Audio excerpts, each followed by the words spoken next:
Welcome back, Night Dwellers. Before we begin, make sure you're somewhere quiet, somewhere dark, and somewhere safe. Hit subscribe and let us know where and when you're watching from. Now, let the story begin. The Reflection Room. When I was 13, my grandmother left me her house. She wasn't dead, she'd simply left.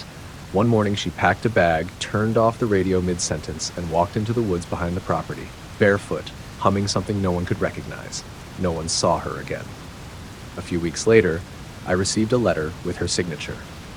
The house is yours now. Use it wisely. Stay out of the room at the end of the hall. That was it. The letter was dated the day after she vanished. My parents didn't want the place. It was an old Victorian thing, slouching under the weight of time and ivy, so they signed the deed over to me. I was too young to own property, but that didn't seem to stop anyone. We moved in the next spring. My parents set up their room in what had once been the sewing area, and I took the attic, which I loved despite the creaky stairs and constant sound of raccoons in the roof. The house had 6 rooms upstairs. All but one were perfectly ordinary.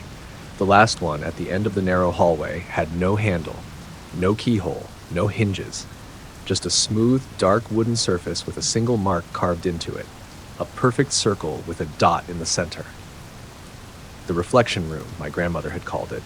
She used to talk about it when she thought I wasn't listening. Said it showed things before they happened, but only if you asked the right way. She also said mirrors shouldn't be trusted, and that sometimes her reflection moved before she did.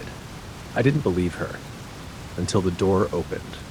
It happened on a rainy evening in October, about a year after we moved in. I was alone in the house, waiting for my parents to come back from town.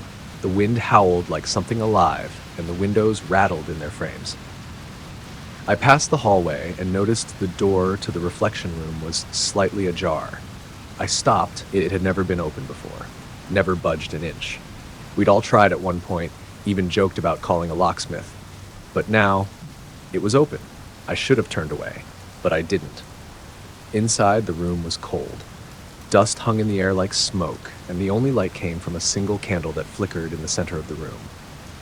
The walls were covered in mirrors, not decorative ones. These were tall, full-length slabs of glass, each one slightly warped like old carnival mirrors, but worse because they reflected things that weren't there. In the nearest mirror, I saw the candle burning beside a second flame. There was no second candle in the room. In another mirror, I saw myself, but older, bleeding from the mouth, smiling. I turned to leave and saw the door was gone, not closed. Gone. The wall was solid. My reflection in the mirror behind me turned its head even though I hadn't moved. Then it spoke. Do you want to see what you become? Its mouth didn't sync with the words. The voice came from behind the glass. I backed away. The candlelight dimmed.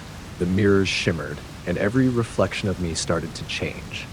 In one, I was clawing at my own face. In another, I was underwater, eyes open, mouth screaming bubbles. In the third, I was standing in the woods, barefoot, humming the same tune my grandmother used to hum before she disappeared.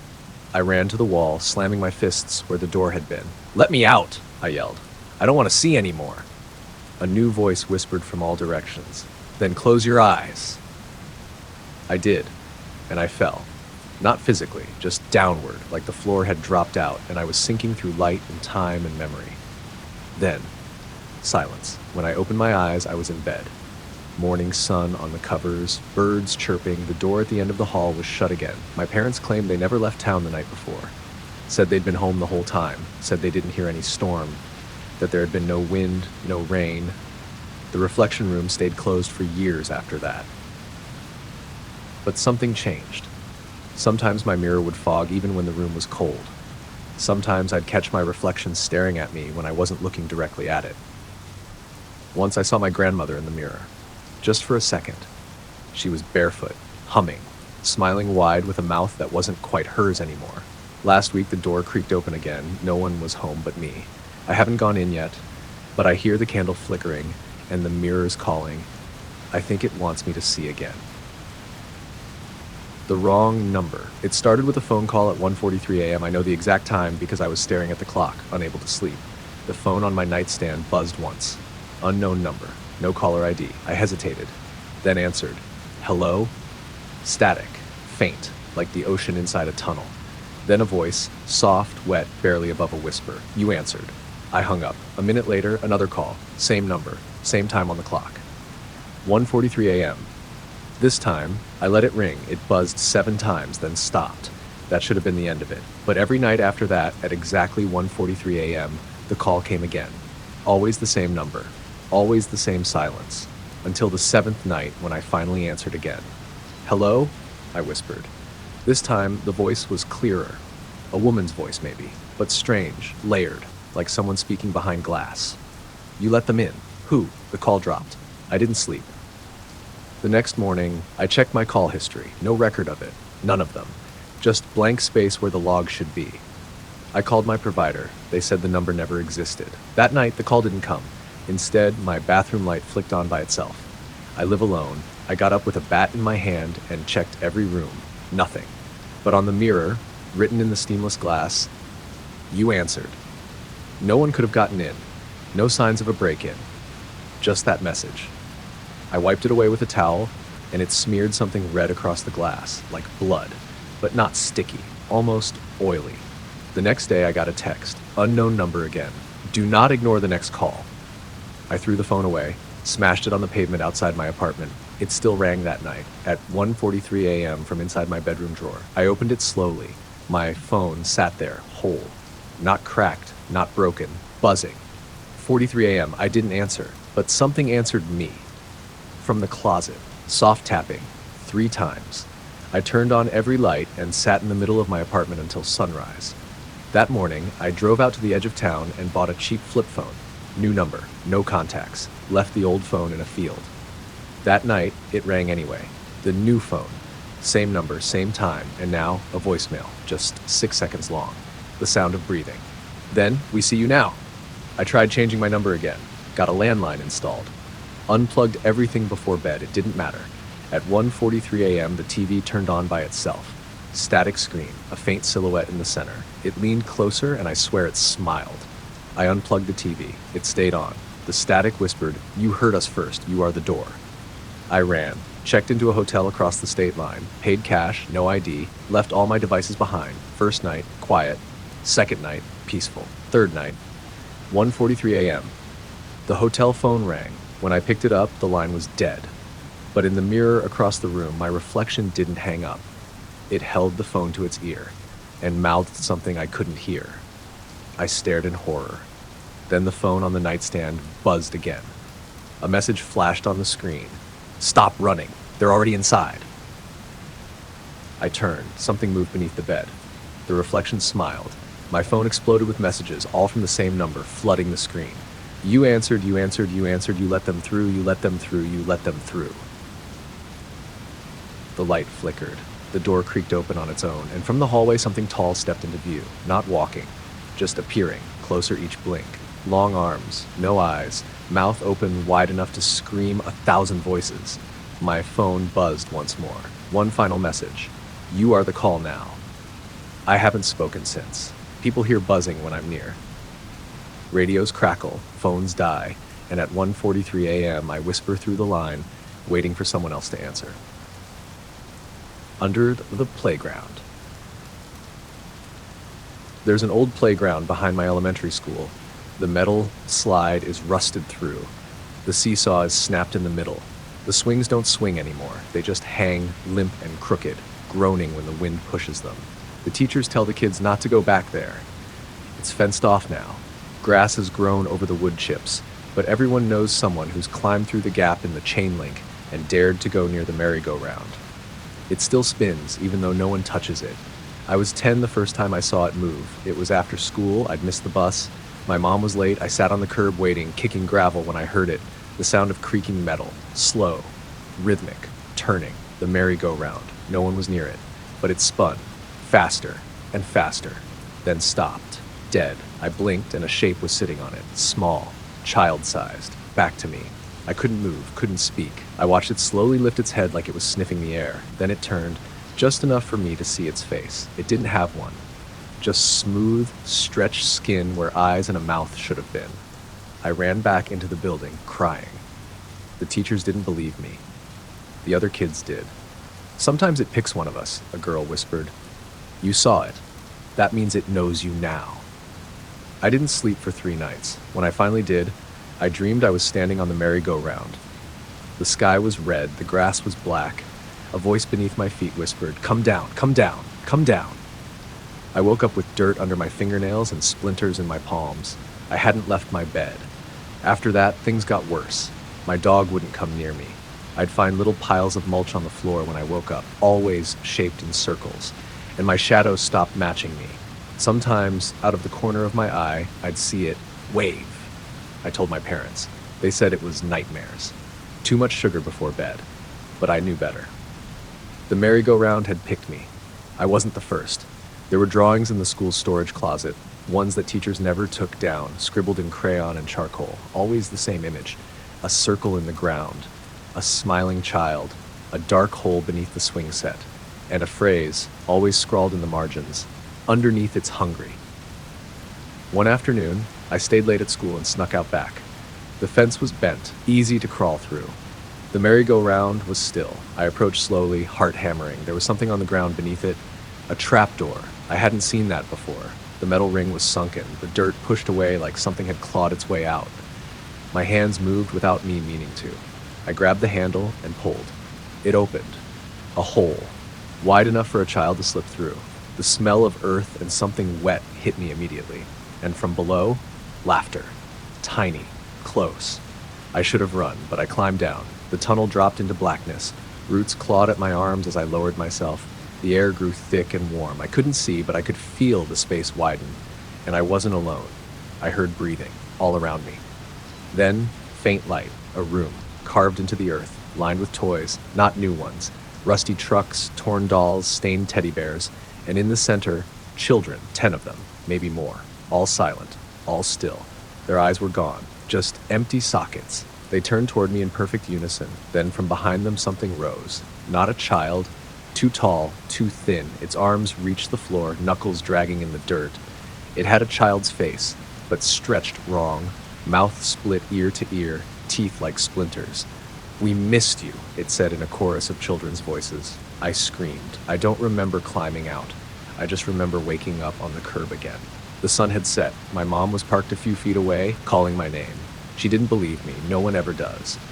But now, I never go near the playground, and I never sleep near open windows, because sometimes in the dark I still hear the merry-go-round creak, and I know it's waiting. Underneath, it's still hungry. Shad, the man in the drain. My neighborhood has a drainage canal that runs between the backyards. A long concrete ditch about 6 feet deep, lined with moss and old leaves. Kids used to ride scooters down it when it was dry, carving along the sloped sides and jumping over the water trickling through the center. We weren't supposed to go near it. Parents said it was dangerous, that it wasn't just runoff, it connected somewhere. The older kids told stories about people getting lost in it. Said the canal stretched underneath the whole town, maybe farther. Said it echoed too much when you yelled because something down there was always listening. I never believed them. Until the night I saw the man in the drain. It was late October. I was walking home from my friend's house, cutting through the alley behind the houses like I always did. It had just rained, and the canal smelled like wet stone and rotten leaves. I was walking along the edge, watching my footing when I heard it. A voice. From below. It wasn't shouting. It was singing. Low and slow. A lullaby, maybe. Something wordless, humming and cracked. I stopped. The water glistened in the moonlight, reflecting back a thin, warped shape. Something crouched under the concrete bridge where the canal dipped under the street. At first I thought it was a shadow. Then it moved. Something stood up, rising from the shallow water with limbs too long and skin that hung like wet paper. I stumbled back. It turned. And looked at me. Its face was gray and smooth, like wax left too close to fire. Its eyes were small and wide-set, reflective like marbles. The mouth too big, grinning with sharp, narrow teeth. It didn't speak, but I heard a whisper inside my head. "Come down." I ran. Didn't stop until I was inside my house with every door locked. I didn't sleep that night. When I finally told my parents the next day, they exchanged a look. My mom told me not to go near the canal again. My dad didn't say anything, just stared out the kitchen window for a long time. I thought that was the end of it. But the next time it rained, The drain sang again. I could hear it from my bedroom. A soft voice rising through the floor, humming that same broken lullaby. I stuffed pillows over my ears. Still heard it. The man in the drain wanted someone, and I think he chose me. I started having dreams, always the same. I'd be walking along the canal. The sky would turn red, the water would rise, fast and black, and pull me under. I'd open my eyes underwater and see faces, dozens of them. Children, pale and bloated, mouths open in silent screams, and behind them the man, always smiling, always waiting. I stopped going to school. I stopped eating. My mom called a doctor. The doctor said I had night terrors. He didn't hear the voice through the floor, didn't see the puddles that formed in my room, even when the windows were shut tight, didn't smell the damp earth crawling through the vents. The man in the drain was getting closer. The third week, the dreams changed. I wasn't just watching anymore. I was walking. In the tunnels beneath the town, where the walls breathed and the ceilings wept. The man was ahead of me, just out of reach, dragging something behind him, a sack, squirming, whimpering. I'd try to run, but my feet would sink into the wet floor, and his voice would rise. Come down, it's your turn now. One night I woke up standing at the back door, hand on the knob, the smell of the canal filling my nose. I locked the door and taped it shut. That night I slept in the bathtub. It didn't help. Water dripped from the faucet in patterns that sounded like his song. The drain in the tub gurgled. And the whisper came again. Just one step. I told my friend, the only one who'd still talk to me. He didn't laugh. He said his cousin went missing near the canal 5 years ago. They never found her, just her shoe, floating in the water. We went out there the next day. Broad daylight, warm sun, normal sounds. But the canal was quiet, too quiet. We stood near the bridge and looked down. Nothing. Then my friend bent down and yelled, "Hey!" His voice echoed once, twice. Then a third echo came back, too fast. Wrong pitch, not his voice. Just a single word, closer. We ran. He doesn't talk to me anymore, won't answer my calls. That was yesterday. Tonight it's raining again, harder than before. The house is quiet, my parents aren't home, the lights flicker, the basement floods, the voice is louder. He's under the floorboards now, under my bed, under me. Come down. Come down. The man in the drain isn't waiting anymore. He's climbing, and the water's rising. The archive room. The library in my town is old, built in 1902, with narrow halls and a smell like yellowed paper and mildew. I started working there in college, just shelving books and helping the occasional patron who wandered into the nonfiction section. The main floor was cozy, and the upper floors had been renovated. But there was a room in the basement that no one ever talked about. The archive room. It wasn't on the map. There was no sign on the door. It sat behind a rusting fire exit, down a hallway lined with flickering lights, and the key was kept in a drawer no one opened, until the day Mr. Harrow told me to go inside. You've worked here long enough, he said, pushing the key into my palm. Time to earn your hours. What's in there? Old records. Nothing you need to read. He didn't look me in the eyes. I went downstairs around 4 p.m., just before sunset. The fire exit door groaned open into a hallway lined with cracked tile. A damp draft blew out of the dark, carrying dust and something else, something sweet like spoiled fruit. At the end of the hall, a door waited, painted black, no knob, just a keyhole. I inserted the key. It clicked loudly like it hadn't turned in years. Inside, it was cold, unnaturally cold. Rows and rows of filing cabinets stretched into the dark. Some were open, most were shut. A single bulb swung from the ceiling, casting a thin yellow beam that didn't reach the walls. I stepped in. The floor creaked. Somewhere deep in the room, something shuffled. Just hoards, I muttered. I opened the nearest drawer. Inside were documents. Birth certificates, marriage licenses, adoption papers. All from my town. All from long ago. Except some of them had no names. Just black bars where names should be. Entire families listed as redacted, as if censored by some unseen authority. Other papers had names I recognized. Teachers, neighbors, even my parents. But the dates were wrong. My mom's birth year was listed as 1874, my dad's as 1901. I closed the drawer. Another sound like breathing echoed from deeper in the room. I turned. Nothing. Still I felt it, someone watching me. I should have left. But I opened another drawer. Inside were photographs, black and white, unmarked. People standing outside houses I didn't recognize, but something was off. In every photo, one person's face was scratched out, not scribbled, carved away as if something had torn the face off the image with claws. The paper smelled burned. The lights flickered. I backed away and bumped into another filing cabinet. It popped open on its own. Inside, a single piece of paper. The Observer. Name, location, room, status, active. Directive, do not acknowledge. A hiss came from the corner. I turned and saw it. A tall, thin figure standing between the cabinets, not moving, not breathing, no face. Just pale, wrinkled skin stretched too tightly over bone. Its hands were too long, and its fingers scraped the metal as it walked slowly toward me. I backed up. The light bulb sparked, then popped, plunging the room into darkness. And still I heard the scraping, the breathing. I ran, slammed into cabinets, fell over boxes. The door was gone. The hallway, gone. Only metal and paper and the sound of something chasing me.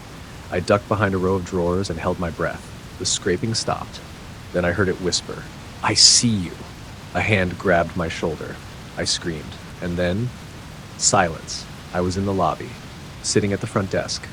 It was morning. Sunlight poured through the windows. Mr. Harrow poured coffee in the corner like nothing had happened. I stood up too fast. "What the hell was that?" He didn't look at me. "Most people don't make it back from the archive room," he said. "What was that thing?" He finally met my eyes. "You opened the wrong drawer." I quit that day. But the nightmares didn't stop. In every dream, I'm back in the archive room, opening drawers, pulling out records, and behind me, the Observer waits, watching, scraping, whispering my name now. Last night, I woke up with paper cuts all over my hands, a manila folder on my pillow, inside, my name, my photo, and a status, active, room 0, do not acknowledge. But now I see him everywhere, in reflections, in windows, in the background of old photographs, watching, waiting, and I think the archive room is coming for me. The room upstairs. When I rented the house, the landlord was very clear. You can use any room except the one upstairs. That door stays locked. I thought he was joking. The place was too cheap, too nice, 2 floors, old wood floors, big backyard, a dream for someone like me, single, quiet, working remote. I figured he just kept old furniture up there or didn't want me messing with fragile antiques. Fine by me. I moved in on a Saturday. By Sunday, I started noticing things. The first was the footsteps. They came late, always after midnight. Slow, deliberate creaks from above. I didn't have any pets, and I wasn't losing my mind. I'd stand in the hallway, staring at the ceiling, and hear someone or something walking the length of the upstairs hall. But the second floor had only one room, the one that was supposed to be locked. I called the landlord. He sighed. "It's an old house, wood shifts, pipes bang, you'll get used to it." I wanted to argue, but something in his voice made me stop. Instead, I bought a white noise machine and wore headphones to bed. That worked for 2 nights. Then the door at the top of the stairs opened. I didn't hear it, I felt it. That thick silence, like a vacuum, had been broken. I went out into the hallway and stared up the staircase. The light was on. I hadn't turned it on, and the door was open a few inches, just enough to see that the inside was pitch black. I called out, "Hello?" Nothing. I went up 4 steps before I smelled it. Not rot, dust, old dust. Dry, heavy, like something untouched for years. And underneath that, a sharp sweetness, like lilies. My chest tightened. I backed down and closed my bedroom door.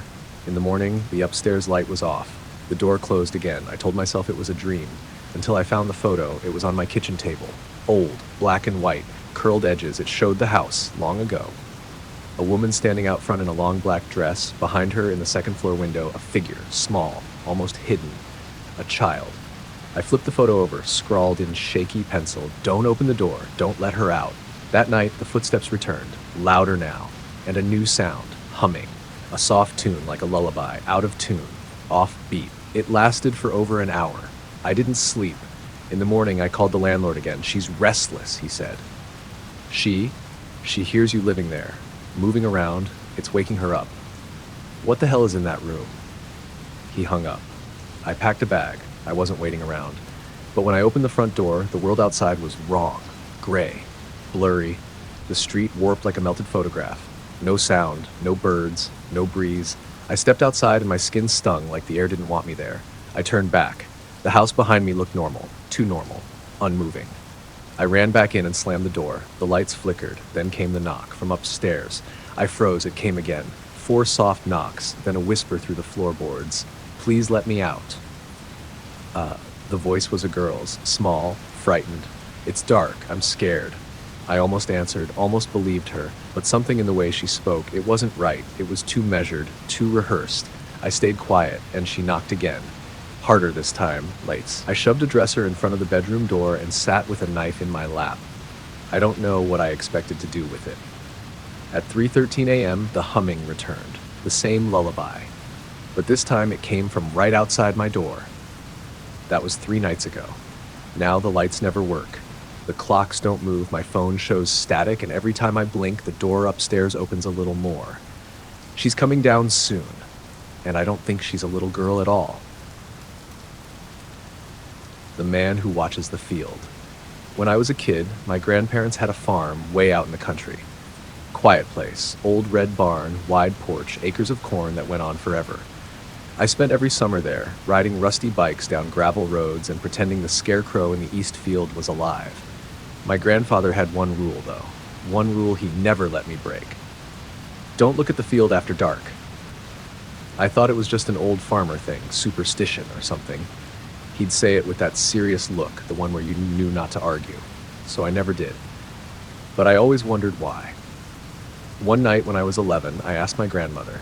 She was peeling apples in the kitchen, the little paring knife flashing in the yellow light. Without looking up, she said, "Because something else looks back." I laughed. She didn't. That summer, I started waking up at exactly 3:13 a.m., not because of noise, just awake, wide-eyed, cold sweat every time I felt the pull, the urge to go to the window and look, but I never did, until the night of the storm. Thunder rattled the house, and the wind howled like it was alive. I couldn't sleep, so I climbed out of bed and padded barefoot to the window. Lightning flashed, and in that moment I saw the field. The corn swayed wildly in the wind, and standing at the edge just before the crops began was a man. Tall, motionless. Facing the house, I dropped below the windowsill, heart pounding. When I peeked again, he was gone. The next morning, I told my grandfather. He didn't say anything for a long time. Then he went out to the barn and brought back a heavy nail and a piece of wood.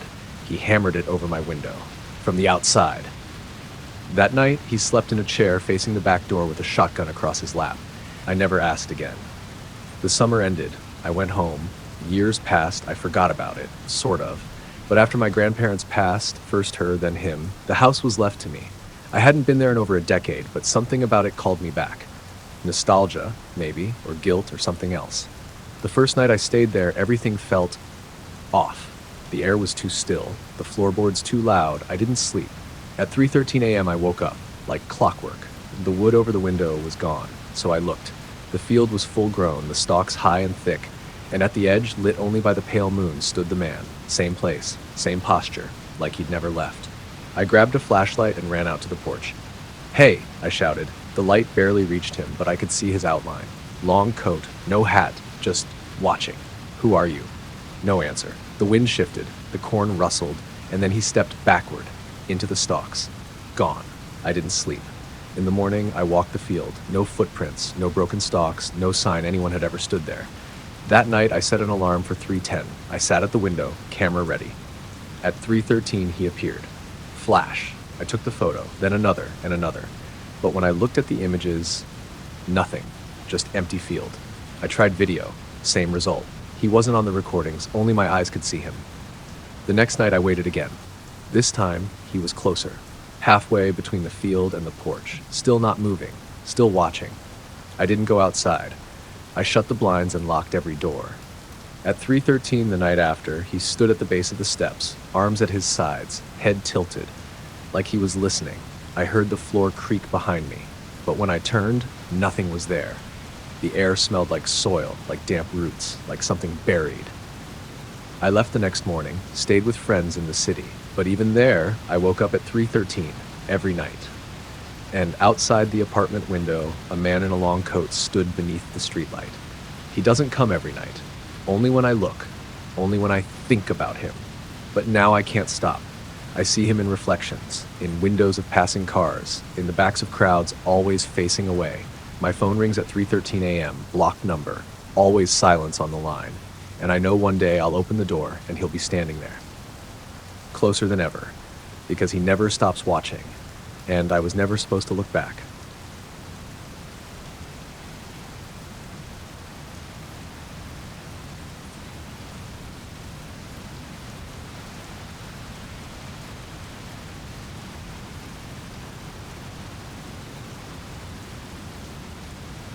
The light behind the door. My apartment building has a maintenance closet on the 4th floor. It's always locked, always dark, and no one seems to use it. I live on the 3rd floor, but I pass that closet every time I take the stairs. For a year, it was just a blank beige door with a rusty maintenance sign and a smell like paint thinner. Then one night, there was light coming from underneath it. Just a sliver, pale yellow and constant. It didn't flicker like a bulb. It didn't pulse like a phone flashlight. It glowed, steady and low, like a lamp in a fog. I assumed someone had finally opened it. Maybe a repair guy forgot to shut the light off. Maybe a tenant broke in looking for cleaning supplies. But the next morning, it was dark again. This went on for weeks. Every night around 2 or 3 a.m., the light would reappear, just a slice of it under the door, and always gone by morning. I knocked once, no answer. I pressed my ear against the door, no sound, just silence and that faint smell of something sterile and sour. One night I saw someone standing outside it. A man I didn't recognize, tall, in a hoodie, just standing with his back to me, staring at the light. "Hey," I said, stepping onto the landing. He didn't move. "Need help?" Still nothing. I moved closer. The second I reached out, he turned, and there was no face. Not disfigured, not bloody, just smooth skin, not like someone had forgotten to finish making him. He backed up into the door. The light flared bright under the crack, and he was gone. I stood there for 5 minutes, heart hammering. Then I walked away. The next day I asked the building manager about the closet. She looked at me too long. "That closet's been sealed since '03, she said. "Flood damage, mold, we don't use it. Then why is there light under it?" She didn't answer, just handed me a rent receipt and turned away. That night I couldn't help myself. I brought a flashlight, crept upstairs around 2:45 a.m. and waited. At 3:01, the light returned. Not brighter, just there. Soft, constant. I crouched and looked beneath the door. The floor inside wasn't concrete. It was grass. Tall, dry grass swaying in a breeze I couldn't feel, and beyond it, trees. A forest lit by moonlight. I stood, heart racing, and tried the handle. It turned. The door creaked open 3 inches. The grass smell was strong now, wild, earthy, mixed with something floral and decaying. I should have stopped, but I pulled the door open all the way. There was no room. Just a field stretching out beneath a pale silver sky with low fog curling around tree trunks in the distance. It wasn't a painting. It wasn't a scream. It was real. I stepped inside. The air shifted, warm but wrong, like it had weight, like it pressed down on me. Behind me, I heard the door shut. When I turned around, it was gone. No wall, no building, just more field. And ahead of me, movement. People. Or something shaped like people. Slow figures moving between the trees, dragging their limbs, twisting their heads too far around. Some wore modern clothes. Others wore hospital gowns. One still wore a postal uniform. All of them blindfolded, all of them humming off-key and low. I ducked behind a stump and watched as they passed. They didn't see me, or maybe they did and didn't care. When they disappeared into the fog, I started walking the other direction. The sky never changed. No sun, no stars, just a pale gray light that never dimmed or brightened. I walked for what felt like hours. Then I found the door again, standing on its own in the middle of the field, still glowing faintly at the edges. I ran to it, flung it open, and saw my apartment hallway. Just a glimpse, but something pushed the door shut from the other side. I opened it again, faster this time. Now it was a hospital corridor, lights flickering. I closed it, opened it again, a forest path. Night. Another try, a kitchen I didn't recognize, covered in blood. Again, a church basement, lights swinging overhead. The door didn't go home anymore. I screamed, slammed it shut, kicked it until the knob fell off. When I turned around, the blindfolded people were all standing behind me. Silent, close, still humming. They reached for me, slow, gentle, almost kind, and touched my face. I blacked out. I woke in my bed, the morning sun shining through the blinds, heart racing, mouth dry. Had it been a dream? Then I saw the grass stains on my feet. the dirt under my nails.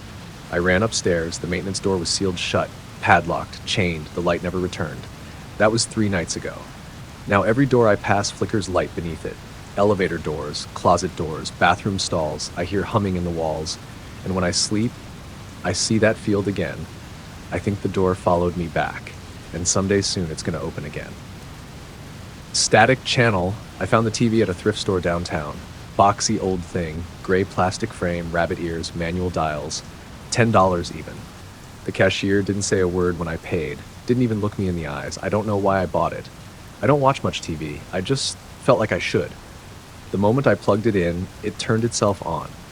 No power button pressed, no remote, just a sudden crackle of static and a faint warbling hum, like someone tuning a radio through water.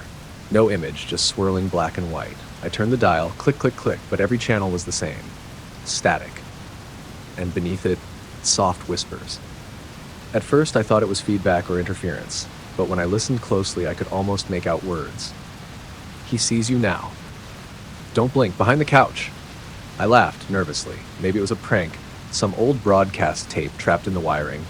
But then the screen changed. No dial turned, no input selected. The static cleared slightly, forming the shape of a room, my room, the very one I sat in, from behind. I stood up fast, heart jumping. On the screen, the figure sitting on my couch stood too. Turned, faceless, smooth skin, arms too long. I turned around, nothing there. But the couch cushions were indented, warm. I unplugged the TV. The screen stayed on. I yanked the cord from the wall. The screen flickered, then smiled. Not a picture of a smile. The screen itself curved up at the edges like it was folding reality to grin. I threw a blanket over it and left the room. Didn't sleep that night. In the morning, I decided to take it back. When I returned to the shop, the windows were boarded up. A paper sign on the door read, "Closed since 1994. I checked again. I'd just been there 2 days ago. That night, the TV turned itself back on, even unplugged. It hummed low. The static turned red for a moment, then back to white. This time, it showed a hallway. Not mine, someplace unfamiliar. Dark walls, peeling wallpaper, a single swinging light bulb. The camera moved forward as if someone or something was holding it. The hallway went on too long. Windows passed, all blacked out. Then a door. The screen zoomed in. The door had a number, 143, my apartment number. I backed away from the screen. On it, the door opened. The camera stepped inside. I heard my own breath catch through the TV. Then the feed cut to static. I tried to get rid of it, dragged it down 3 flights to the curb, left it out for garbage. The next morning, it was back, sitting in the center of my living room like it had never moved. Screen dark, but humming softly. I moved out, didn't pack anything, got a new place halfway across town. Small, simple, no furniture, no electricity yet. That first night, I opened the closet. The TV was inside, screen glowing, no cord, just static. And a voice, clearer now, "You brought me." I slammed the door, moved again, same result. Every place, every night, the TV finds me, always waiting, always watching. I tried smashing it once, sledgehammer full force, glass shattered, sparks flew, the screen split open. But instead of wires, there was an eye. Huge, blinking, wet. It looked at me and whispered, "Now I see." Then it vanished, just gone, no pieces, no debris. The next morning, the TV was in the kitchen, screen cracked, but still glowing, still humming. I've stopped trying to destroy it. Now I just sit and watch. Because the static is changing. I see others now, people like me, sitting in rooms, hunched, eyes wide, watching their own cursed screens. We're all trapped, I think, all tuning in. Last night I saw something new. Not my apartment, not a hallway, not someone else. The screen showed a dark place, circular, metal walls, a chair in the center, straps on the arms. A man sat in the chair. He looked up. He had my face, and he whispered, "It's your turn." I turned to run. The door was gone. Only static now. All around me, even the walls hum, even my breath crackles. I'm not sure how much longer I'll last, but if you find a TV with no power cord and it's still on, don't watch it. Don't listen. Don't bring it home, because once it sees you, it never looks away.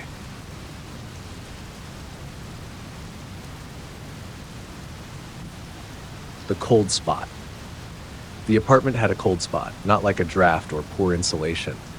This was something else, an unnatural chill that lived in the corner of the living room, just beside the window. It didn't matter how high I cranked the heat or how many layers I wore. That spot stayed cold, Fridge cold. Grave cold. When I moved in, I didn't notice it at first. The place was cheap and the landlord was desperate. I thought I was getting a deal. But on the first night, I sat down on the couch, remote in hand, and felt the air shift like I'd stepped into a freezer. The hairs on my neck stood up, my breath fogged. I checked the window, closed. I checked the vents, warm air. I checked the thermostat, set to 73. The cold stayed anyway. I moved my couch a few feet over, then my coffee table. I started avoiding that corner like it might bite, but still the chill seeped out like it was growing, reaching. I told my friend Emma about it. Sounds haunted, she joked. Maybe someone died there. I laughed with her, but something twisted in my stomach. That night, I dreamed of water. Black water, deep and slow. I was floating, weightless, unable to move. Something was pulling me downward by the spine. And in the dark beneath me, something opened its eyes. When I woke up, my blankets were on the floor, and I was lying in the cold spot. Fully dressed, face down, hands curled into the carpet. I hadn't sleepwalked since I was a kid. I moved my bed out into the hallway that night. Over the next week, the temperature in the rest of the apartment started to change. Warmth vanished. Even the bathroom mirror stayed fogged hours after a shower. My food spoiled faster. My breath never stopped showing. The cold spot was no longer a spot. It was spreading. I bought space heaters, 3 of them. They didn't help. Instead, they all shorted out the same night at 3:12 a.m. I checked the circuit breakers, all fine. I checked the plugs, untouched. The outlets were frosted over. There was frost forming inside my apartment. I started hearing things after that, scraping, mostly, like nails on drywall. Sometimes whispers, but low, under the floor, behind the walls, just out of reach. One night, I heard the whisper say my name. That's when I started sleeping at Emma's. She didn't believe me until she came over. It was a Saturday afternoon, full sun outside, birds singing. But the moment she stepped inside, her breath hitched. Jesus, she said, wrapping her arms around herself. It's like a meat locker in here. I didn't say anything. She walked to the corner, right where the cold had started, and stopped. What is that? She asked. I followed her gaze. A mark had appeared on the wall, faint and wet looking like frostbite on skin. It was a perfect circle, about a foot wide. At its center, the paint had bubbled and peeled away. The plaster beneath was black. Emma leaned in closer. Don't, I said. Too late. Her hand brushed the mark. She jerked away, eyes wide. It's warm. I didn't understand. She backed away, rubbing her palm. It burned me. The circle was cold. The apartment was cold. But somehow inside that black spot, it was boiling. I leaned in, not close enough to touch, just enough to feel it. She was right. There was heat behind it, deep and unnatural, like standing too close to a furnace in a dream. That night, the dreams returned. This time, I was beneath the water. The thing was above me now, pressed against the surface like a swimmer staring down through ice. It smiled and opened its mouth. I woke up gasping. The air in the room felt wet. I sat up and saw a figure standing in the corner. Where the circle was, it was hunched, long-limbed, covered in frost and ash. No face. Just skin stretched tight and a mouth that twitched and whispered without sound. It pointed to me, then to the wall. I blinked, and it was gone. The next day I called the landlord, told him there was mold, an electrical issue, anything that would get him inside. He didn't even let me finish. You opened it, he said flatly. I froze. What? The last tenant did too, touched the mark. What is it? Don't be in the apartment tonight. He hung up. At 3:12 a.m. I returned anyway. I had to see. The entire wall was black now, pulsing, breathing. I stepped close, heart pounding. The air around it shimmered like heat off pavement. The frost on the floor had melted into puddles, and the circle on the wall began to open, like an eyelid. Inside, I saw the thing from my dreams. Swimming through smoke, crawling over bones, it turned and smiled. The wall split. A hand reached out, long, frozen, burning. It touched my chest, and I felt everything. The dark, the cold, the years of voices trapped behind the wall, the last tenant screaming, the one before him begging, and behind them all, the creature that watches, always watches, waiting for someone to open the door it calls a mouth. I tore away, ran. Didn't stop until I was outside, barefoot in the snow. The apartment behind me was silent, still, but now even out here, I feel it. The cold spot in my chest, spreading, growing, and when I breathe, I see frost curl from my lips.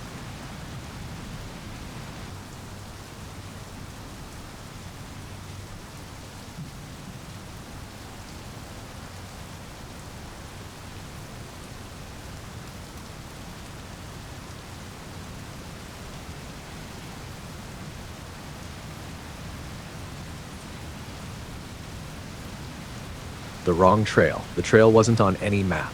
I hike a lot, usually alone, and I know every inch of Granger State Park. I've walked its main trails, side paths, even the ones that haven't been maintained in decades. But this trail, this one was new. It appeared on a foggy Tuesday, right after a rain. The woods were quiet, damp, peaceful. The usual path was muddy, and I'd stop to sip water and tie my boot when I noticed something strange. A gap in the trees I'd never seen before. Wider than a game trail, flattened, worn, but not by feet. The ground was bare, not muddy or rocky, just smooth, gray dirt, too smooth, like something had dragged itself through again and again. No boot prints, no paw prints, just that strange, perfect path leading deeper into the trees. And the strangest thing? No sound. The wind had died. No birds, no buzzing bugs. Even the distant creek was silent. I should have turned around, but I didn't. I stepped onto the new trail. Immediately, the air changed. Not colder, heavier, like walking into a pressurized room. I kept going. The trees grew taller, darker, unfamiliar. The leaves above looked wrong, too sharp, too black against the overcast sky. My GPS lost signal within minutes. After 10 minutes of walking, I turned to head back. But the trail behind me was gone. Not overgrown, gone. Trees stood where the path had been, thick, old trees, roots like claws. I checked my compass. The needle spun in place. I tried to call out. My voice died in my throat. No echo, no answer, nothing. I kept walking. The further I went, the more the forest changed. The trees leaned toward me now. Their bark wasn't bark. It was something dry and cracked, like old skin. Moss oozed instead of clinging. The leaves didn't rustle. They twitched, and the path stayed smooth. Always the same width, always curving slowly like it was guiding me toward something. I passed stones carved with spirals, a deer skull hanging from a tree, a pair of boots neatly placed beside the trail, laces tied, soles worn flat. Still no sound, not even my own footsteps. Eventually, I saw a figure ahead, sitting in the middle of the trail, a woman in a faded green jacket. She didn't move as I approached. Her skin was gray, lips blue, eyes wide open but clouded. Dead, but not decomposing. Next to her, a journal lay open. I picked it up with shaking hands. Only one page had writing, scratched, frantic, like someone had been trembling. It watches from the roots. It speaks when you sleep. Don't eat, don't drink, don't follow the whispers. I dropped the book. The woman blinked. I ran. Branches clawed at my arms. The trail never widened, never split, just wound tighter, curving in on itself like a spiral, and then I saw it. A tree, taller than the rest, bark black as pitch, at its base an opening, a hollow wide enough for me to crawl into. And around the tree, the path ended in a perfect circle. I didn't want to get closer, but my legs kept walking. I passed more things now, more people. Standing motionless, all gray-skinned and wide-eyed. Some were whispering. Soft, dry sounds like wind through bones. I covered my ears, but I still heard it. A voice. From beneath the roots.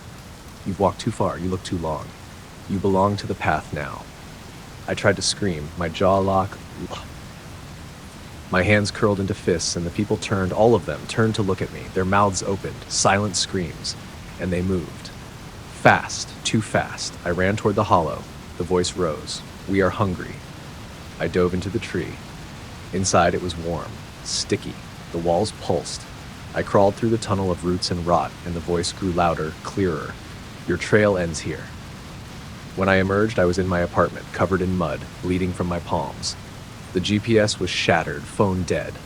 Outside, the city buzzed with life, but something had followed me. Every mirror in my apartment now shows the trail, that smooth, endless path through a forest that shouldn't exist. At night, I hear the whispers behind my closet door, my boots are always wet, and I never sleep through the night anymore because I know that one day I'll step into my hallway and find that trail waiting again. The bus that doesn't stop. I take the same bus every night after work, Route 27. It runs from downtown all the way out to the edge of the suburbs where my apartment sits across from an old, overgrown cemetery. The ride takes about 40 minutes, long enough for a nap if I don't mind waking up with a sore neck and drool on my jacket. I always sit in the same place, third row from the back, window seat. No one usually talks, especially at night. But last Monday, the route changed, not officially. The schedule and signs stayed the same. The bus looked the same. Same driver, same grumble of the engine. But I noticed something was off around the 18th minute. We didn't make the left onto Mason Street. We just kept going. I thought I must have zoned out, missed it. I checked the street signs. Unfamiliar. The buildings outside were darker, older. They looked abandoned, boarded windows, sagging roofs, no lights. Still, nobody else reacted. I glanced around. The other passengers stared straight ahead. Blank. Still. Like mannequins. Their chests rose and fell, but none of them blinked. I stood up. No one moved. The driver didn't even glance at the mirror. "Hey," I called out, walking toward the front. "You missed the turn." He kept driving, didn't speak, didn't move, just stared ahead through the windshield, hands motionless on the wheel. I reached out and touched his shoulder. Cold. Like touching a bag of frozen meat. He turned to me, slowly, and opened his mouth, but no sound came out, only black smoke. It poured from his lips, curling into the air like ink underwater. I stumbled back, coughing, eyes watering. When I looked again, he was still facing forward, like nothing had happened. I turned to the other passengers, still motionless. Except one, a girl at the back. She was watching me. Pale face, dark hair, eyes wide and unblinking. She didn't smile. She didn't speak. She just raised one finger to her lips. "Shh!" Then pointed out the window. I turned and saw only trees. Tall, thin, colorless. The road was now a narrow, crumbling path. No streetlights, no signs, just forest pressing in on both sides like a closing throat. I pulled the cord. The stop requested light blinked. The bus didn't slow down. I tried the emergency exit, wouldn't budge. The windows were fogged from the outside like something was breathing against the glass. I turned back to the girl. She was gone. So were the other passengers. The bus was empty, except for me and the driver, who was now humming. Low, off-key, the same 4 notes, over and over. The windshield cracked, just slightly, like something had tapped it from the outside, then again. And again. I backed away. The overhead lights flickered. The bus turned sharply, tires screeching on loose gravel. I fell into a seat and caught a glimpse of what lay ahead. A tunnel. Carved into the side of a hill, too small for the bus, too dark to see the end, but we were heading straight into it. I screamed. No one answered. The smoke was back now, seeping from the vents, curling around my feet. The lights died, and the bus went silent. No engine, no humming, just the sound of breathing, close, slow, behind me. I turned and saw nothing, but I felt it, felt the cold fingers close around my wrist. Then, light. I blinked. The bus was stopped, doors open, downtown. Same stop as always, early evening. People walked past, traffic moved, everything was normal. The driver looked back and nodded. End of the line. I stumbled off. The sky was clear. My phone showed the correct time. No missed calls, no messages, like nothing had happened. But something had followed me. I feel it every night now. The hum in my walls, the fog that creeps along the baseboards. Sometimes in mirrors I see rows of empty seats behind me. And the bus, Route 27, still runs, but I don't take it anymore because it doesn't always stop. And next time, I don't think it'll let me off.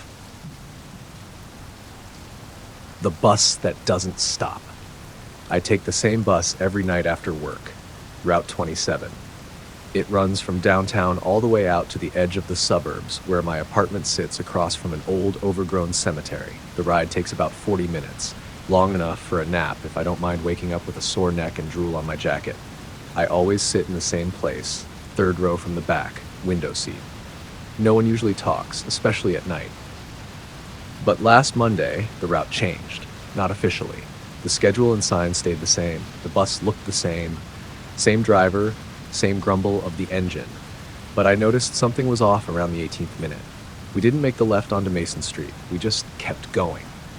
I thought I must have zoned out, missed it. I checked the street signs. Unfamiliar. The buildings outside were darker, older. They looked abandoned, boarded windows, sagging roofs, no lights. Still, nobody else reacted. I glanced around. The other passengers stared straight ahead. Blank. Still. Like mannequins. Their chests rose and fell, but none of them blinked. I stood up. No one moved. The driver didn't even glance at the mirror. "Hey," I called out, walking toward the front. "You missed the turn."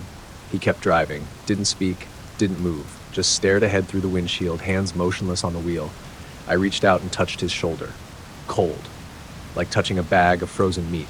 He turned to me, slowly, and opened his mouth, but no sound came out, only black smoke. It poured from his lips, curling into the air like ink underwater. I stumbled back, coughing, eyes watering. When I looked again, he was still facing forward, like nothing had happened. I turned to the other passengers, still motionless. Except one, a girl at the back. She was watching me. Pale face, dark hair, eyes wide and unblinking. She didn't smile. She didn't speak. She just raised one finger to her lips. Shh! Then pointed out the window. I turned and saw only trees. Tall, thin, colorless. The road was now a narrow, crumbling path. No streetlights, no signs, just forest pressing in on both sides like a closing throat. I pulled the cord. The stop requested light blinked. The bus didn't slow down. I tried the emergency exit, wouldn't budge. The windows were fogged from the outside like something was breathing against the glass. I turned back to the girl. She was gone. So were the other passengers. The bus was empty, except for me and the driver, who was now humming. Low, off-key, the same 4 notes, over and over. The windshield cracked, just slightly, like something had tapped it from the outside. Then again. And again. I backed away. The overhead lights flickered. The bus turned sharply, tires screeching on loose gravel. I fell into a seat and caught a glimpse of what lay ahead. A tunnel. Carved into the side of a hill, too small for the bus, too dark to see the end, but we were heading straight into it. I screamed. No one answered. The smoke was back now, seeping from the vents, curling around my feet. The lights died, and the bus went silent. No engine, no humming, just the sound of breathing, close, slow, behind me. I turned and saw nothing, but I felt it, felt the cold fingers close around my wrist. Then, light. I blinked. The bus was stopped, doors open, downtown. Same stop as always, early evening. People walked past, traffic moved, everything was normal. The driver looked back and nodded. End of the line. I stumbled off. The sky was clear. My phone showed the correct time. No missed calls, no messages, like nothing had happened. But something had followed me. I feel it every night now. The hum in my walls, the fog that creeps along the baseboards. Sometimes in mirrors I see rows of empty seats behind me. And the bus, Route 27, still runs, but I don't take it anymore because it doesn't always stop. And next time, I don't think it'll let me off. The vending machine in Sublevel 3. When I started my new job at Draxon Technologies, they told me not to worry about Sublevel 3. Storage only, my manager said, handing me the access badge. It's sealed off. Power grid doesn't even reach down there anymore. Still, they gave me clearance. In case of emergencies, they said. The building was massive, 13 floors up, 3 down. Sleek gray hallways, glass offices, fingerprint scanners, but the lower levels hadn't been touched in years. No one went down there. The elevator didn't even list Sublevel 3 unless you had the right badge. I wasn't curious at first. I had enough on my plate. New hire paperwork, awkward meetings, the usual office politics, but the idea of a forgotten level buried beneath the building, it gnawed at me. One day, during a late shift, I found myself alone in the elevator. The lights dimmed for a second, just long enough for the panel to flicker. And there it was. I pressed it before I could think. The elevator jolted downward. No music, just silence and the soft hum of descent. When the doors opened, I stepped into a narrow corridor lit by flickering fluorescents. Dust coated the floor. The air smelled like rust and mildew. Old pipes lined the ceiling. A busted cart lay overturned near a broken desk.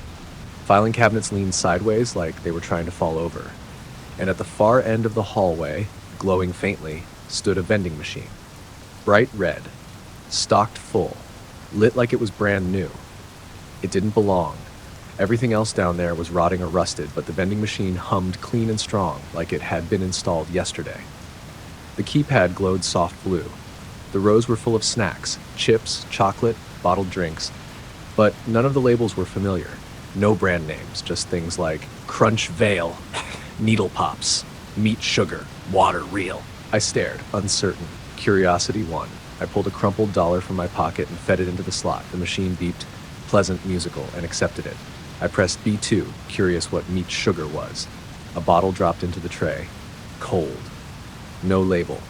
Just a clear liquid with what looked like a strand of hair floating inside. I left it there and backed away. The lights flickered again. Somewhere deeper in the level, metal creaked. I turned to go back to the elevator, but the hallway had changed. It was longer, much longer. The desk and cabinets were gone. The vending machine was now the only object in sight, humming louder than before. I walked back toward the elevator, heart pounding. The hallway just kept stretching, and behind me, the vending machine dinged.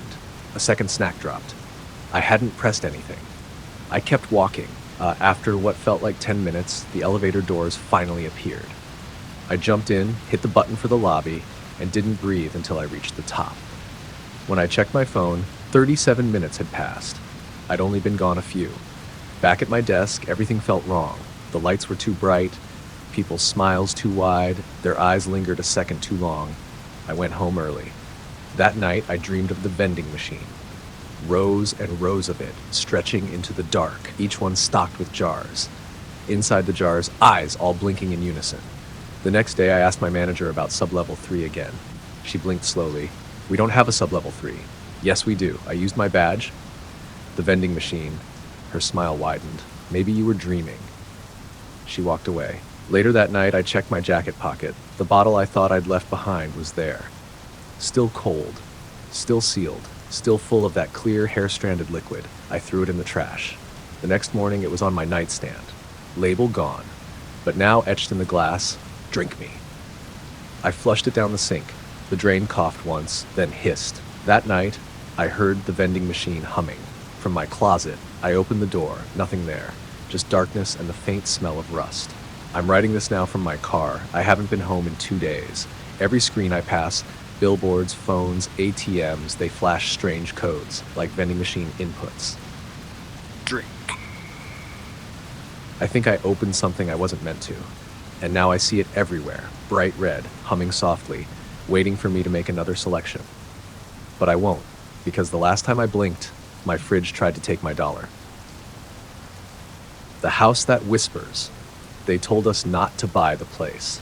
The real estate agent shifted in her blazer and kept smiling, but she mentioned neighborhood rumors 3 separate times. Our new neighbors avoided eye contact when we toured it. One even said, "People don't stay in that house," as we pulled into the driveway. We should have listened. But the house was beautiful. Victorian, tall windows, twisting staircases, clawfoot bathtub, antique light fixtures. It had history, character, and a price far below market value. My wife Julia called it a fixer-upper with charm. I called it a steal. We signed the papers the next morning. The first night was uneventful, just boxes, unpacking, and falling asleep exhausted on a mattress still in its plastic wrap. But sometime around 3 a.m., I woke up to a sound. Whispering. Soft, close, like someone murmuring in my ear. I sat up. Nothing. Just moonlight spilling through the cracked blinds. I chalked it up to dreams and fatigue. The next night, Julia heard it too. She shook me awake. "There's someone talking." We sat in the dark, listening. Whispers, faint but steady, coming from inside the walls. I pressed my ear to the plaster, a voice too soft to make out, but definitely human. Not a creak, not wind, a whisper, constant like prayer or pleading. The morning after, we checked every vent, pipe, crawl space, even under the floorboards, found nothing but dust and spider webs. That night, it happened again. But this time, the whisper was louder, and it said my name. I nearly dropped the glass of water I was holding. Julia turned white. We left and stayed in a motel, but we couldn't afford to abandon the house, so we returned armed with noise machines and earplugs. And for a few days, things calmed, until the walls started knocking back. It began while Julia was hanging a painting. She tapped a nail in, and a knock answered from the other side of the wall, rhythmic. 3 knocks. She called me into the room, pale and shaking. We tried again.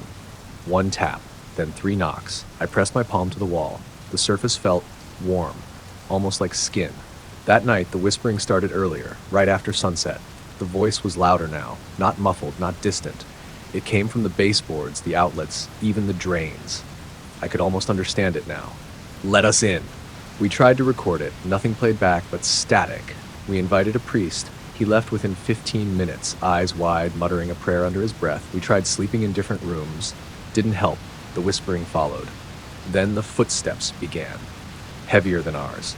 Upstairs, even when we were both downstairs. I ran up once, baseball bat in hand. The hall was empty, but I could hear breathing behind the door to the guest room. Slow, wet. I opened the door. Nothing. Just that smell again. Old wood, mold, and something sweet, like rotting flowers. Julia begged me to sell. Move. Burn the place down. I wanted to, but something held me there, like a hook in my spine. I started walking the halls at night, listening. The whispering began to make sense. Not full words, dozens of them. Then one phrase repeated over and over, "We never left."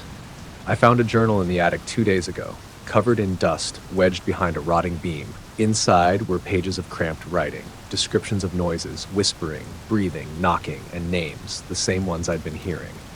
At the end was a final page. The house doesn't want you gone. It wants you hollow. Last night I woke up and Julia was gone. I found her in the hallway, pressed against the wall, her ear flush with the plaster, smiling, whispering back. I pulled her away. She screamed like I'd torn her from something she loved. Now she won't talk. She just stands near the walls, listening, smiling faintly. I tried leaving today, packed a bag, grabbed my keys. The front door wouldn't open. Deadbolt turned, latch unhooked, but the door stayed shut like it was part of the wall. I smashed a window. Behind the glass was more wall. Like the house had grown over the openings, swallowed them. I ran to the back door. Same, the lights flickered, then died. Now it's always dusk in here, gray and dim, and the whispering never stops. Julia's not speaking anymore, not even whispering back. She just watches me, and behind her, the walls breathe. Last night, I woke up to find the floorboards soft beneath my feet, warm, pulsing. The stairs curled downward, farther than before. A new hallway appeared near the kitchen. The house is growing, stretching, learning. I think it's hungry.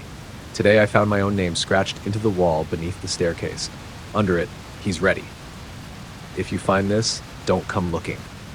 Burn the place, salt the earth, and if you ever hear whispering in your walls, don't listen. Because once it knows your name, it never stops calling. The Bell in the Woods.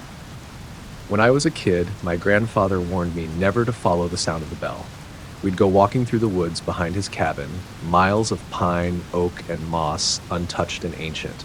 And he'd always stop before a certain ridge and say, "If you hear a bell past this point, you turn around, you run, no matter what." I was 10, maybe 11. I thought he was being dramatic. Why? Because it's not a bell, he said. And it's not calling for you, it's calling for something through you. I laughed, the way kids do when adults get spooky. He never laughed back. We moved away when I was 13. My grandfather passed a few years later. I didn't go to the funeral. I wasn't a great-grandson. Life got in the way. Grief turned into guilt, and guilt turned into forgetfulness. But last month I went back. The cabin was still there, rotting and overgrown, tucked deep in the woods. I told myself it was nostalgia. Closure, a final goodbye. The structure groaned as I stepped inside, but it held. Dust lay thick on the floor. Cobwebs curtained the windows, but the bones of it were unchanged. Wood stove, bunk bed, old hunting rifle over the mantel. That first night it snowed. I built a fire, made instant coffee, and read by lantern until my eyes stung. Just before sleep took me, I thought I heard something faint. A sound on the wind, distant, hollow, like a bell. I froze. The sound vanished. I told myself it was the wind, or ice falling from a tree.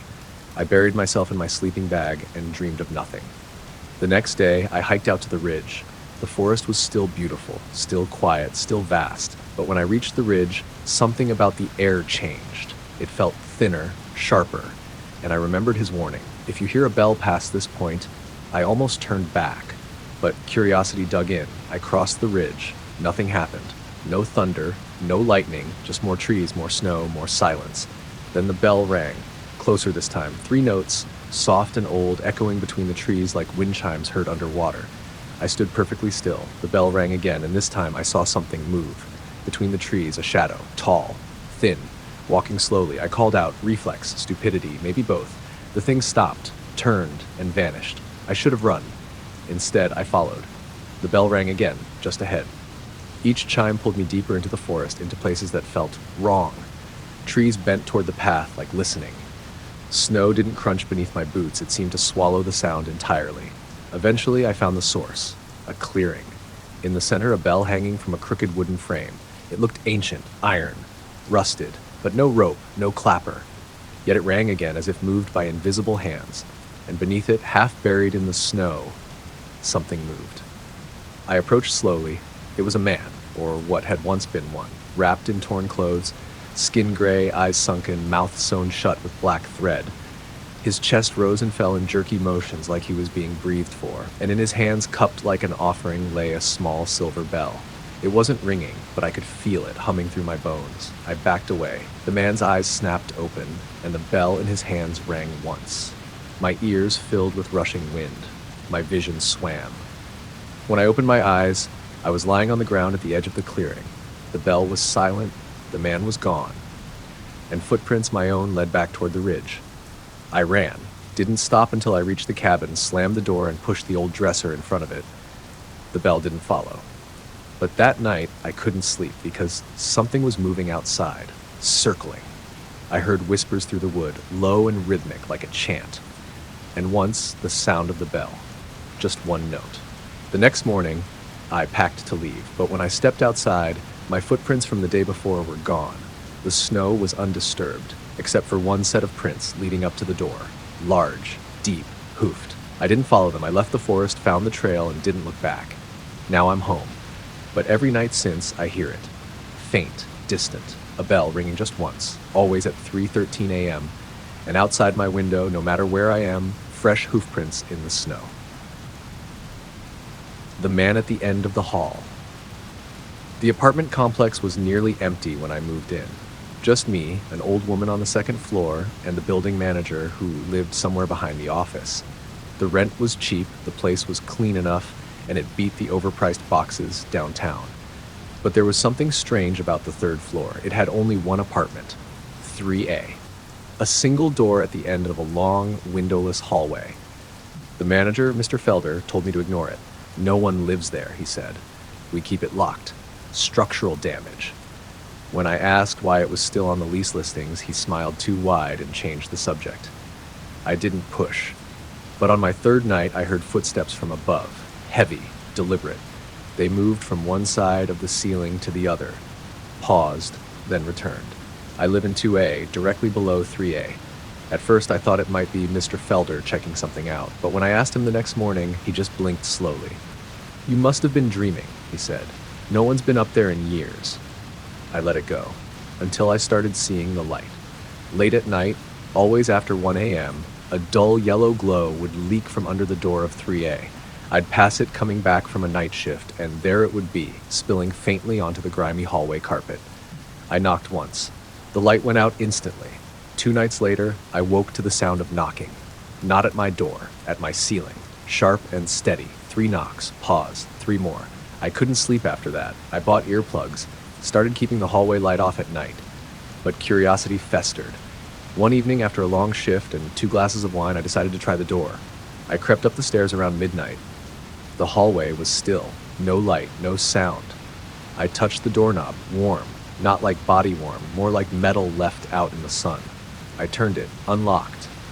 The door swung open a few inches, darkness inside, thick and heavy like the air didn't want to move. I pushed the door wider. My breath caught. The inside of the apartment was wrong. It didn't look like an apartment, it looked like a hallway, identical to the one I stood in, same peeling paint, same flickering ceiling light, same carpet stains, but inverted. The hall bent slightly to the left, and the further it went, the dimmer it got. I stepped in. The floor felt soft underfoot, damp. The door shut behind me. I turned, no door, just more hallway. I tried walking back. The hallway stretched, no end, no turns, only forward. So I walked. The further I went, the more the hallway changed. The lights buzzed louder, the carpet sagged on either side, all numbered 3A, each one slightly ajar, each one with something watching from the crack. Not eyes, just presence, like the air shifted with each glance. I kept walking. Then the knocking returned. 3 knocks. Pause. 3 knocks. Behind one of the doors, then another, then all of them. Echoing like a heartbeat. I ran. The hallway bent again, sharper this time, and at the end, a man. Tall. Still. Dressed in a faded suit that looked soaked. His face was blurred like old film. He raised one hand and knocked on the wall beside him. 3 times. The walls moaned. The floor dipped. He turned and opened a final door. Light spilled out. Not warm, not cold. Just light. He stepped through and vanished. I followed. I didn't mean to. My feet just moved. When I passed through the doorway, everything stopped. Silence. I was standing in my apartment. Same furniture. Same clothes on the chair. But the clock was wrong. Wrong. It ticked backward, and something moved in the hallway. I approached the door and peeked through the peephole. The man in the suit stood outside, still, waiting. His face still a blur, he raised a hand, knocked. 3 times, I blinked, and I was back in bed. Heart racing. Sweating. Morning light bleeding through the blinds. I thought it was a nightmare, until I saw the wet footprints leading from my front door to my bed. I asked Mr. Felder again. He just smiled. You went in, didn't you? What is it? I asked. He shrugged. Some places remember, some doors forget. That one does both. It's been a week since then. I hear knocking every night now. Always 3 times, always from different walls. Sometimes from inside the mirror. Sometimes from the back of the closet. Sometimes I wake up and I'm standing in the hallway outside 3A. Door cracked open, light spilling out. I haven't walked through again. Not yet, but I know I will, because the knocking is getting louder, and I think, next time, it won't wait for me to answer. The collector's room. When my aunt passed away, I inherited her house. It was one of those creaky old Victorians tucked into a wooded pocket at the edge of town. The kind of place realtors call full of character when they mean haunted looking. I hadn't seen her in years. She was always the strange one in the family. Lived alone, collected oddities, didn't attend holidays. But in her will, she left everything to me. Everything, except the attic. In neat, looping handwritings that the will stated, the attic must remain locked. Do not enter. Do not move what is inside. That was it. Naturally, I went to the attic. Not at first. I was respectful. For days, I cleaned the house, sorted her dusty books and little cabinets filled with labeled bones, dried flowers, and rusted tools that looked medieval. She'd been a collector, of what exactly I wasn't sure. The attic door was at the end of the second-floor hallway, padlocked with a heavy rusted latch. No key was listed among her things. I should have let it go, but the door called to me, literally. On the 5th night, I woke up at 2:11 a.m. to a sound like dragging furniture up, followed by a soft tapping on the ceiling, then a whisper, "Let me down." I froze in bed, heart thundering. I waited until morning. In the daylight, the house looked normal again. No sounds, no movement. I tried to tell myself it was a dream, but that afternoon, I found the attic key. It was tucked inside a velvet pouch beneath a loose floorboard in her study. A tarnished silver key, cold to the touch. I stared at it for hours before finally walking up the steps. The air grew colder the closer I got. The key turned smoothly. The door creaked open. The attic was enormous, much larger than the house should have allowed. The sloped ceiling stretched high above, lost in shadow. Dust motes floated in narrow beams of light from the single arched window at the far end. And the room was full, not with furniture or boxes, but with people. At least, that's what they looked like.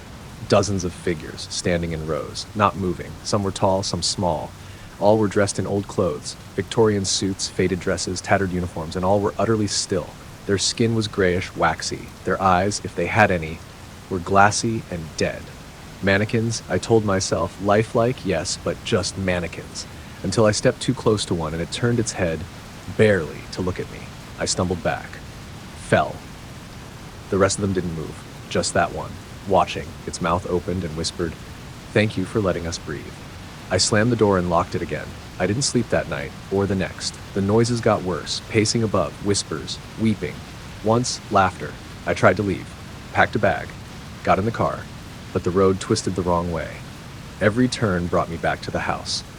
By the 3rd attempt, the car wouldn't start at all. I was stuck. The next morning, the attic door was open. I didn't unlock it.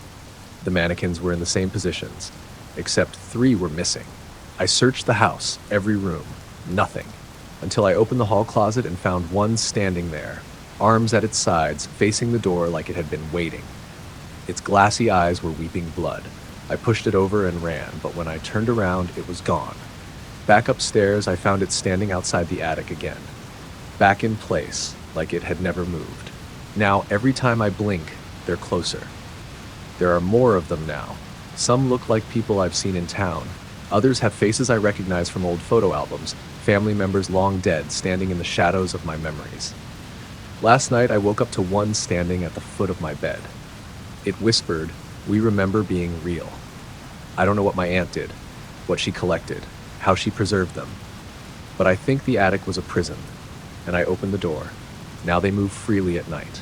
I hear them exploring the house, opening drawers, clicking light switches on and off. whispering to each other in a tongue I don't understand. One of them sings sometimes, a lullaby, soft and sad. I haven't eaten in days. The food spoils too fast now. Milk curdles in the fridge the moment I close the door. Water runs black for a second before turning clear. The mirrors no longer show my reflection, just the attic. Only the attic. Tonight I feel them waiting. Closer. Hungrier. I hear them on the stairs. Their feet don't touch the ground. They slide, glide, creep. The key is gone now. The lock melted. There's no stopping them. Only recording this. If you find this note, don't enter the house. Don't open the attic.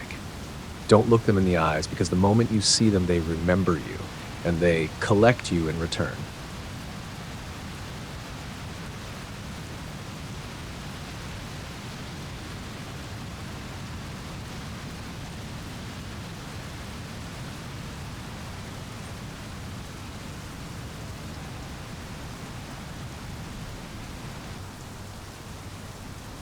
The room beneath the floor. I found the trapdoor by accident. It was beneath the rug in the guest room, barely a seam in the old floorboards. I only noticed it when I tripped over the corner, felt something hollow underneath. At first I assumed it was crawlspace access. Every old house has quirks. I wasn't expecting anything dramatic, but the lock was strange. It wasn't a latch or a bolt, but an embedded iron loop, etched with symbols I didn't recognize. I couldn't even tell how it opened. It had no keyhole. The wood around it was warm to the touch, almost breathing. I left it alone. That was 3 days ago. Since then, I haven't slept. It's not the trapdoor exactly, it's the sounds. They started faintly, a soft scratching. Maybe mice, I thought. Then came the knocking, from beneath. 3 short raps, always around 3 a.m. Last night, I swear I heard a voice. Not loud, not even clear. Just a whisper, like someone speaking through fabric from far underground. Let me out. I moved the rug back in place. I even stacked a bookshelf over it. But the knocking kept coming. The whispers grew louder. Now they call me by name. This morning, I couldn't take it anymore. I tore the rug away, pulled the shelf aside, and stared at the trapdoor. It was open. Just slightly. The seam lifted enough to sliver of darkness, like the lid of a coffin cracked to let something breathe. I didn't open it further. I couldn't. But something changed. Since then, the rest of the house has begun shifting. The lights flicker more often. Clocks tick backward. My phone refuses to hold a charge. Windows show darkness even during the day. And the shadows move when I'm not looking, always toward the guest room. I called a locksmith to check the trapdoor. He never showed. His number just plays static now. I emailed the realtor. She replied within minutes. You opened it? Leave. Now. Then her email vanished from my inbox. I checked the house's blueprints. There's no room below the guest room, just foundation. But I know something is under there, and it wants me to see it. Tonight, I'm writing this because I know I won't be able to stop myself. It's quiet now. Too quiet. No knocking, no whispering, like it's waiting. I'm bringing a flashlight and a rope. Just a quick look. Just to see. The opening beneath the trapdoor led to a wooden ladder, slick with condensation. The air was damp, metallic, and cold in a way that settled into my teeth. I climbed down 20 rungs before I reached the bottom. The floor was dirt, packed and hard. The walls were old stone, arched like a cellar. But there was no wine rack, no storage boxes, just a single hallway leading away into blackness. I turned on my flashlight. The beam reached maybe 20 feet before being swallowed by the dark. I called out. My voice didn't echo. It was absorbed. I should have gone back. Instead, I walked forward. The hallway stretched longer than should have been possible. The walls grew narrower. I passed doors, wooden, heavy, each etched with symbols like the lock. None had handles. I don't know how long I walked. Time didn't feel right. Eventually, I came to a room. Circular, stone walls. In the center was a chair, and in the chair, a man, or what remained of one. He was bone-thin, eyes sunken, skin papery and gray. His mouth had been sewn shut, his fingers broken backward, but his eyes were awake, wide, frantic, glowing faintly in the dark. He stared at me. Tried to speak. Something shifted in the room. Behind me, I turned. A mirror stood against the wall, but it didn't reflect the room. It showed a version of the guest room above, exact, but decaying, covered in vines. Bones scattered across the bed. In the mirror, I saw myself, standing. But behind my reflection, something moved. A shape. Tall. Thin. Wrapped in shadows that slithered like smoke. It leaned close, whispered into my reflection's ear. My reflection smiled. I did not. I backed away. The mirror cracked. The whisper came again, not from the glass, but from the stitched-mouthed man. Inside my head. You let it out. I turned and ran. The hallway twisted. The ladder was farther than it had been. The trapdoor was open, waiting. I climbed out, sealed it shut, but I was not alone.